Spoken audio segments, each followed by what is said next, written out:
Welcome back to Politics in Progress. All right, let's move on to our next topic. In an interview published earlier in the week in the local newspaper, the former Attorney General, Kelly Ayotte, was asked about her voting record. She refused to say how she voted for governor in the last two elections. Two of her Republican opponents, or alleged opponents, if they continue to run, have said how they voted and that they voted Republican. Should Kelly Ayotte be required to say who she voted for, or is this still a private matter in this country? George? Well, as a Democrat, I definitely think she should tell us who she voted for. I mean, the fact is, it's a losing proposition for her. But the question is perfect, and it should be asked of her every time she makes a public appearance. If she answers that she voted for Lynch, she undermines her Republican support. If she says that she voted for the Republican candidate, then obviously it was an act of severe disloyalty to the person who appointed her as Attorney General. So she really, at this point, needs to keep it a closely guarded secret. Josh, is it still our right to not tell anybody who we voted for? Well, one's right has nothing to do with it in this case. I mean, it's what you can get away with. I mean, I think that she determined that, it was in her interest to, keep this close, and we'll see. I mean, if she did come out and say that she voted for Governor Lynch in the last two elections, I mean, she would be in the 2/3 majority of the voters. So that wouldn't necessarily hurt her, although, in a primary, obviously, it doesn't look too good. I mean, what do you think, Fergus? Well, I'm neutral in the race. I like more than one of the candidates, and I think this was a reminder that Kelly Ayotte, who has lots of strengths, is a first-time candidate for anything, and a more seasoned candidate probably wouldn't have fallen into this trap. Somebody like Sean Mahoney, who's run before, someone like Ovid Lamontagne, who's run before, were right on it to say, I was proud to support the Republican candidates. And if Kelly had just given that answer, it would have been a non-issue, a non-story. I don't think it's going to hurt her in the long run, but it was a reminder that having some experience as a candidate helps, and Kelly, who has lots of strengths, is very untested in a lot of ways when it comes to being a candidate. Josh is somebody in the media who asks a lot of tough questions.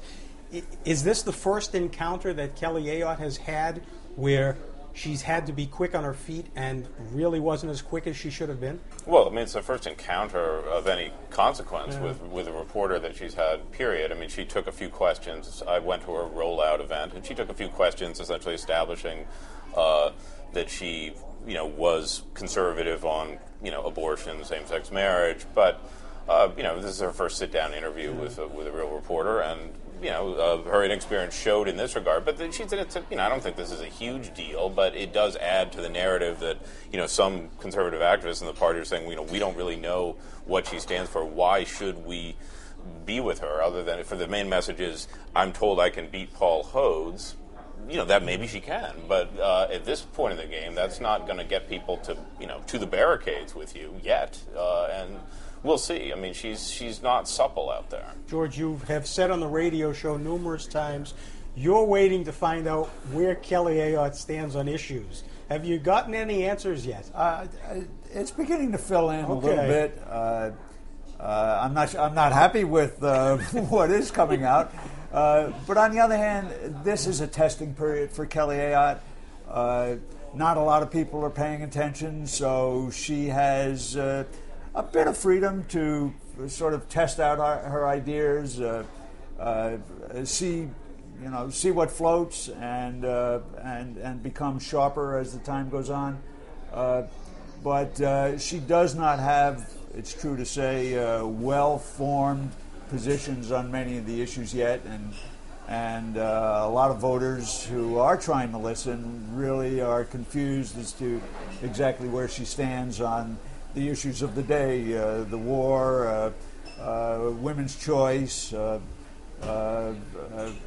gay rights, you name it, healthcare, for example, the big issue of the day. We really aren't sure where she stands, and probably at this point it isn't totally necessary that her positions be so well formed. But it is interesting you watch. I mean, in this day and age, obviously everywhere you go as a major candidate, people are there with video cameras and they're posting them on blogs. And, it doesn't help to have these awkward moments on the campaign trail where Republican activists stand up and said, well, who are you more like, Susan Collins or Jim DeMint? And you sort of flail around and say, well, I listen to people from New Hampshire. That doesn't help, but we, not to sound like a broken record, but we still are quite a ways away from, D-Day here. So last week, Ovid LaMontagne had a 50th birthday party, though he doesn't look it. But right, Fergus? Yeah, but just a kid. A huge turnout for Ovid, and a lot of people were saying after that boy, this was the shot in the arm that Ovid's campaign needed. Even though it's so early on, but so much attention has been paid to Kelly that it was good for Ovid and his people to get that kind of turnout. How big was this, Fergus? Well, 350 people turning out really as a salute, and it shows the goodwill, the reservoir of goodwill that somebody like Ovid has, who's really just a good person giving huge amounts of time on pro bono work in the legal community. I know that George knows a lot about that. Sure. Kelly Ayotte's strategy, part of it has been to try and clear the field, to discourage other candidates from getting in. Sure, and now we've got at least 4 other candidates who are looking at it. Yeah. And the more people who get in, the more it's that everyone has a right to run, let 100 flowers blossom, and Ovid should be one of those. There's no need to rush to judgment on this. Let's have more candidates out on the stump, talking to activist groups and testing messages and seeing what kind of traction they get. That's true, and to give Ovid credit, he's affiliated with a lot of social service organizations. The Catholic Church donates a lot of his time to charitable activities, works with children. A really well-known and respected person in the community. We'll find out later on whether or not he would be an appropriate representative for New Hampshire and Washington, because you have to separate out his community and civic activities from his political positions, and whether he would follow the conservative Republican line once he got to Washington. Josh, how important is it for Ovid to continue to have events like this? Because, again, every time Kelly does or says something or goes somewhere, she's got media following her. Ovid still isn't at that point yet where everybody's following his every move because he's an established name.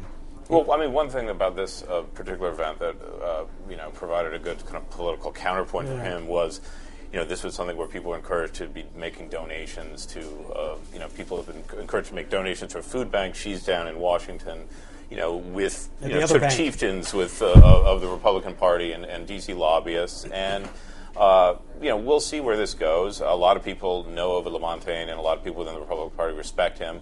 I know a lot of Democrats would certainly, I think, at this point, prefer him to be the nominee. I mean, they feel that he's got a track record, positions he's taken when he ran for governor and on the Board of Education that they could, make hay with on the campaign trail. So I think that, Kelly Ayotte is right to the extent when she says, I don't know if it's fair to say the Democrats are afraid of running against her, but I certainly think that they would prefer to be running against Ovid LaMontagne at this point than Kelly Ayotte. All right, we have to take a break. One more break. You are watching Politics in Progress as we come to you from the Ashworth by the Sea in Hampton Beach. We'll be right back.